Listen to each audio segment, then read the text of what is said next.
Welcome, dear aspirants. Today, we are going to talk about another Astik darshan called the पूर्व मीमांसा दर्शन. बात करेंगे पूर्व मीमांसा दर्शन की, जिसे कहा जाता है द फिलोसफी ऑफ धर्म एंड वैदिक रिचुअल्स.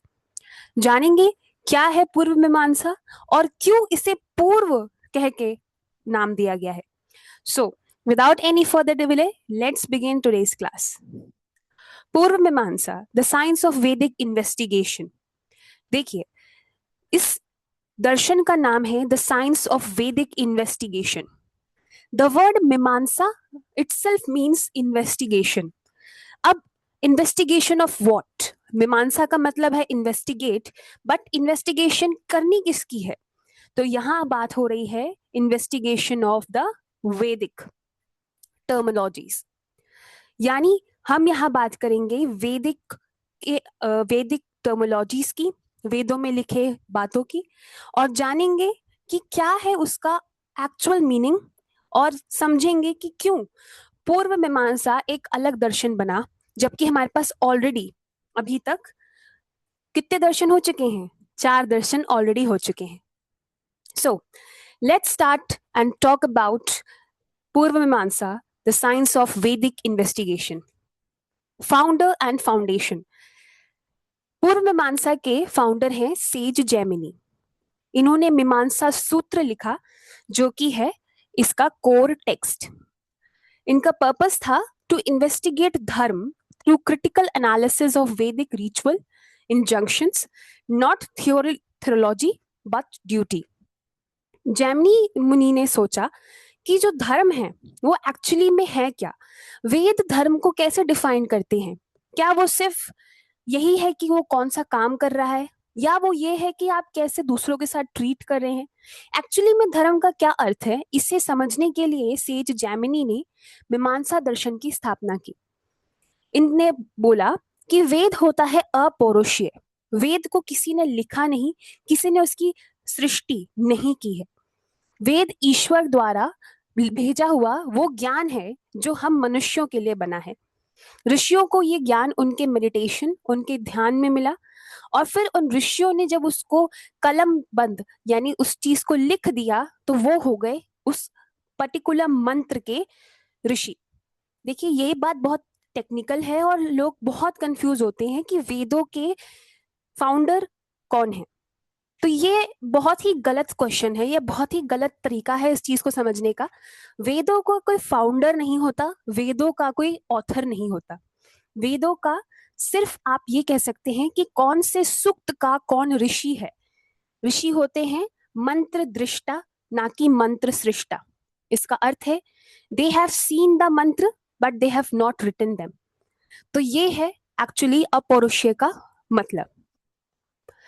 अब जो मीमांसा दर्शन है, स्पेसिफिकली हम पूर्व मीमांसा की बात कर रहे हैं, वो बात करता है धर्म और अपूर्व की.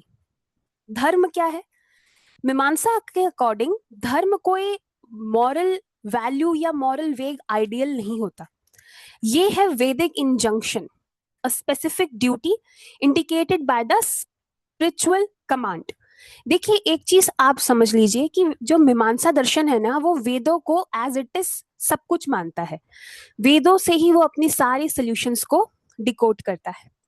तो वो कह रहा है कि जो धर्म है ना, वो ड्यूटीज हैं जो स्पिरिचुअल कमांड है आपको दी गई, मतलब जिसको वेदों ने आपके लिए बोला है. सिर्फ वेद ही बता सकते हैं कि किसका क्या धर्म है. तो ये डेफिनेशन है धर्म की अकॉर्डिंग टू पूर्व मीमांसा. अब पूर्व मीमांसा का एक बहुत इंपॉर्टेंट कॉन्सेप्ट है अपूर्व का. कहते हैं ritual action does not yield results immediately. Apurv is the unseen, metaphysical potency generated by correct performance, a bridge between the act and its future fruit. मीमांसाकार कहते हैं कि जो रिचुअल आप करते हैं, जो पूजा पाठ, यज्ञ, दान, जो आप काम करते हैं, जो वेदों ने बताया है करने को, उसका तुरंत आपको रिजल्ट नहीं दिखता कभी भी. ये एक ऐसा स्टोर हाउस है जो आपके गुड वर्क्स को स्टोर करता है, और इसका रिजल्ट आपको बाद में मिलेगा. तो इस कॉन्सेप्ट को, द कॉन्सेप्ट जिसमें आपने जो अच्छा काम किया और जो उसका फ्रूट है उसे कनेक्ट करे, उसे कहा गया है अपूर्व। आप इसे देख नहीं सकते। अब इमेजिन कीजिए एक घड़ा है और आप अच्छे काम कर रहे हैं, उस घड़े में आपके अच्छे काम डिपॉजिट हो रहे हैं। तो ये जो पूर्व है ना, ये वो डिपॉजिट्स हैं जो आपके और आपके अच्छे फल के बीच में कनेक्शन बिल्ड कर रहे हैं। कभी भी आपने नोटिस किया होगा, आपने आज किसी की मदद की तो तुरंत आपको अच्छा रिजल्ट नहीं मिलता। आप बहुत तैयारी करते हैं किसी एग्जाम की, और तब भी आपके साथ कभी कभी ऐसा होता होगा कि आप उस एग्जाम को क्वालिफाई नहीं कर पा रहे। तो क्या आपकी मेहनत बेकार गई? जी नहीं। मीमांसाकार कहते हैं कि ये जो मेहनत आपने आज अगर सच्चे दिल से की है, तो ये आपके गुड रिजल्ट्स में एक्यूमुलेट हो रहा है, और जिस दिन आपको सबसे ज्यादा जरूरत होगी ना, उस दिन वो गुड रिजल्ट्स आपके सामने आ जाएंगे। ये है उनका अपूर्व का थ्योरी। अब बात करते हैं authority of the Veda, scriptural infallibility. कहते हैं कि वेदों को किसी ने लिखा नहीं, वेदों के मंत्रों को किसी ने अपने हाथों से लिखा नहीं, यानी उसको क्या कह रहे हैं, कह रहे हैं कि वेदों के मंत्रों का कोई सृष्टाकार नहीं है, इसीलिए उसको एटर्नल और वैलिडेटिंग, सेल्फ वैलिडेटिंग कहा जा सकता है, क्योंकि किसी इंसान ने उसको नहीं लिखा। तो इसीलिए वो दिव्य है, और दिव्य है इसीलिए जो वो कहेगा तो वो क्या होगा, अकाट्य होगा, something which will always be true. दूसरा वो कहते हैं हर्मेन्यूटिक्स। कहते हैं कि वेदों को ना तीन तरीके से एज अ गाइड इंटरप्रेट करना चाहिए। पहला है विधि, किस तरीके से किसी चीज को करना है। निषेध, क्या नहीं करना है। और अर्थवाद, प्रेज एंड एक्सप्लेनेशंस, किसी की तारीफ या किसी चीज को समझाना। इन तीन चीजों से आप वेदों को यूज कर सकते हैं एज अ गाइड। पहला है विधि, यानी कि इंस्ट्रक्शंस। दूसरा है निषेध, यानी कि प्रोहिबिशंस। तीसरा है अर्थवाद, यानी किस तरीके से उस चीज को समझना है। No creator God. मीमांसा कहता है कि ये यूनिवर्स कभी भी शुरू हुआ ही नहीं, ये बिगनिंग लेस है। ये किसी डीटी पे नहीं बल्कि वेदों के ऊपर चल रहा है।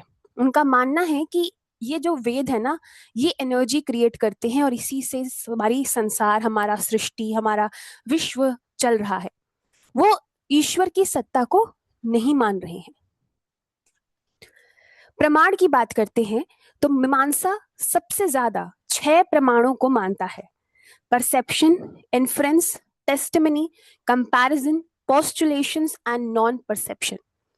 वो कहता है कि डायरेक्ट सेंसरी एक्सपीरियंस होगा तब हाँ प्रमाण है, लॉजिकल डिडक्शन होगा तब प्रमाण है, रिलायबल वर्बल अथॉरिटी होगी यानी टेस्टिमनी किसी की होगी तो यस वो भी प्रमाण है, knowledge through analogy, comparison based अगर हो तब भी वो प्रमाण है, postulations, assumptions to resolve contradictions, अगर हम contradictions को resolve करने के लिए assumptions कर रहे हैं वो भी एक प्रमाण है, और किसी चीज के ना होने से उसके ना होने की अगर हम बात कर रहे हैं तो वो भी एक तरीके का प्रमाण है। यानी मानिए कि आप लैपटॉप से ये क्लास अटेंड कर रहे हैं या आप फोन से क्लास अटेंड कर रहे हैं, तो ये क्लास का जो हमारा मीडियम है वो है पावर पॉइंट प्रेजेंटेशन। अगर मैं इसमें कहूं कि इस प्रेजेंटेशन में क्या आपको घट यानी कि किसी पॉट की एब्सेंस दिख रही है, तो आप कहेंगे यस, क्योंकि कोई पॉट है ही नहीं। तो ये है आपका नॉन परसेप्शन प्रमाण, क्योंकि हमें पता है कि उसकी एब्सेंस है और ये प्रूव हो रहा है, इसीलिए ये है एक तरीके का प्रमाण फॉर आपके पूर्व मीमांसा। अब ये एक इंपॉर्टेंट चीज है जो मैं डिस्कस करने वाली हूँ।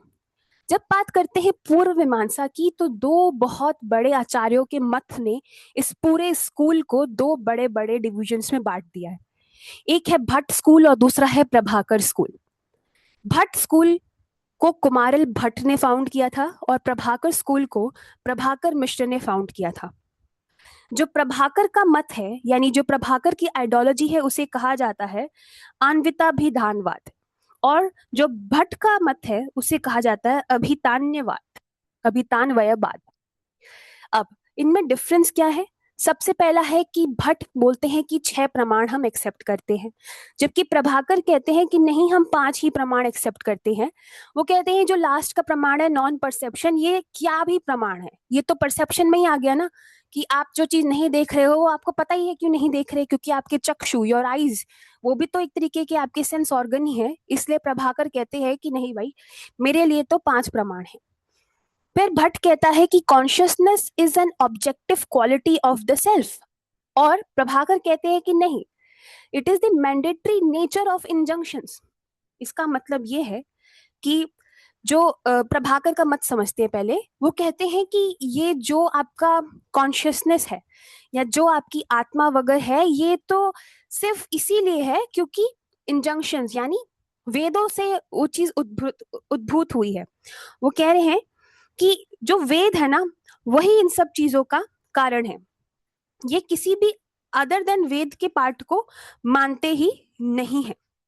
जबकि जो आपके कुमारिल भट्ट हैं, वो कहते हैं कि ये एक ऑब्जेक्टिव क्वालिटी है ऑफ द सेल्फ। इसका मतलब वेद तो है ही है, साथ ही अन्य भी चीजें हैं जो आपके कॉन्शियसनेस को बताती है। फिर ये कह रहे हैं कि भाई देखो, जो भट्ट है वो कहते हैं, डिफेंड करते हैं वैदिक authority against the Buddhist critic. वो कहते हैं कि जो बुद्धिज्म्स में वेदों को इतना क्रिटिसाइज किया गया है कि वेद ऐसे हैं, वेद हमेशा सिर्फ सैक्रिफाइस ही मांगते हैं, एक्चुअली में वो वैसा है नहीं। जबकि प्रभाकर हैं, वो कहते हैं language meaning is inherently relational.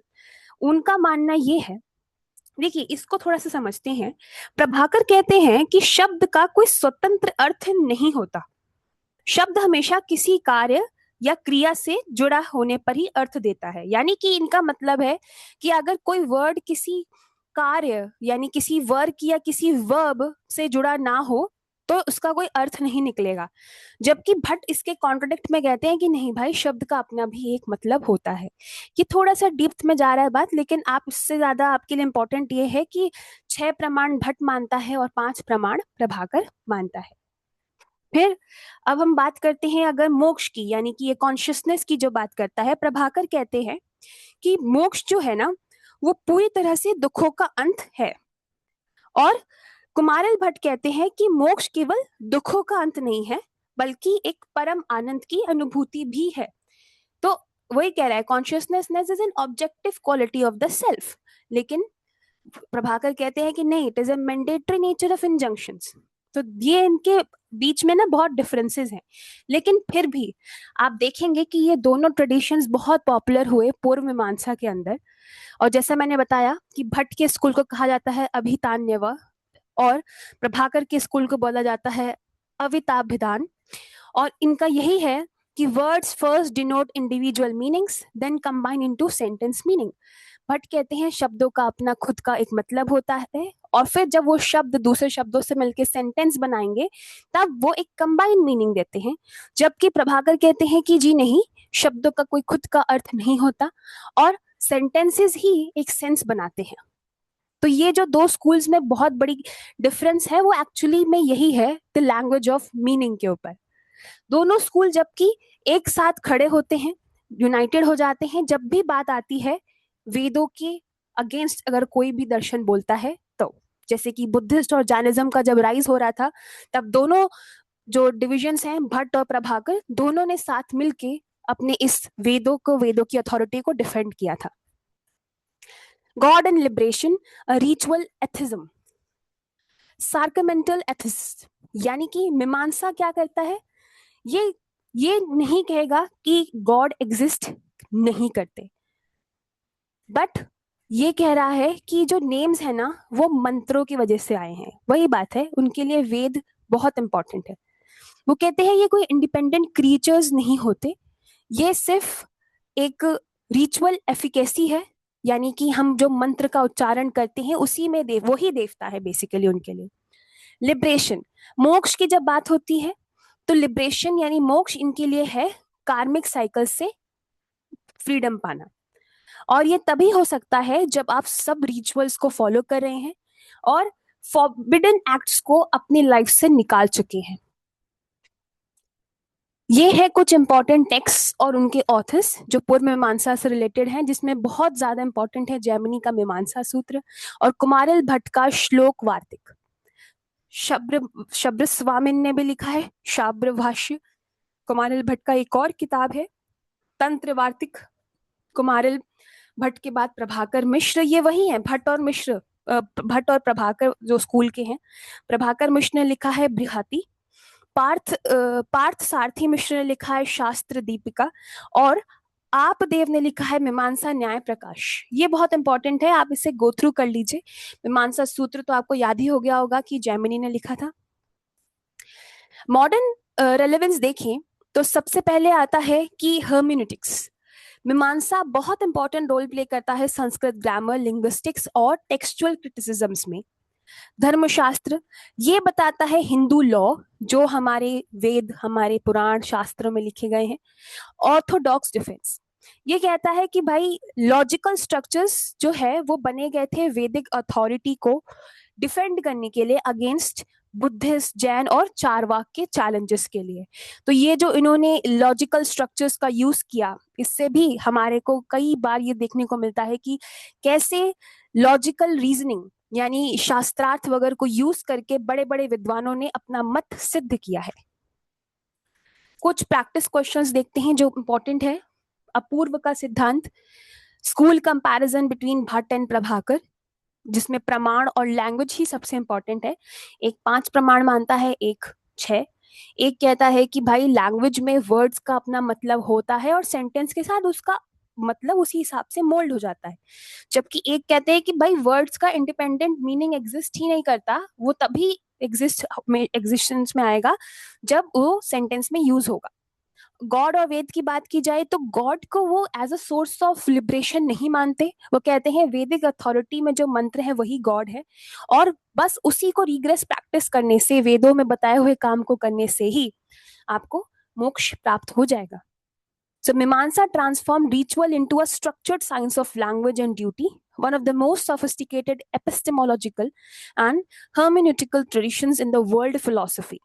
The Ved is eternal, Dharma is action, Apurv is the unseen link, and liberation is the end of obligation.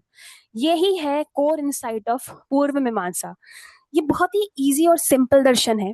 इसमें बस इंपॉर्टेंट है 2 स्कूल्स भट्ट और प्रभाकर। अपूर्व की थ्योरी क्या है, ये चीज अगर आपको क्लियर हो चुकी है तो यही आपका पूर्व मीमांसा का कॉन्सेप्ट है। So that's it for today and I hope आपको समझ आ रहा हो दर्शन। हम ऑलमोस्ट अब अपने एंड पे आ चुके हैं। The 6th and the last darshan बचा है जो कि है उत्तर मीमांसा। देखिए ये पूर्व और उत्तर का कॉन्सेप्ट वही है जो आप भी समझ चुके होंगे। पूर्व मीमांसा पहले बना इसलिए वो पूर्व कहलाता है, और उत्तर मीमांसा मीमांसा का ही एक्सटेंडेड वर्जन है, इसलिए उसको मीमांसा नाम देने के बाद भी उसमें उत्तर लगाना पड़ा। So now let's talk about Uttar Mimamsa in the next class. And तब तक के लिए आप लाइक, शेयर, सब्सक्राइब और जरूर कमेंट कीजिएगा कैसी रही आपको हमारी क्लासेस, कैसा लग रहा है आपको हमारा ये सीरीज, क्या सच में आपको इससे कोई हेल्प मिल रही है, और अगर कोई डाउट्स आपके अंदर आ रहे हैं तो प्लीज बताइएगा। And yes, we will meet in the next class. Till then keep studying and take care.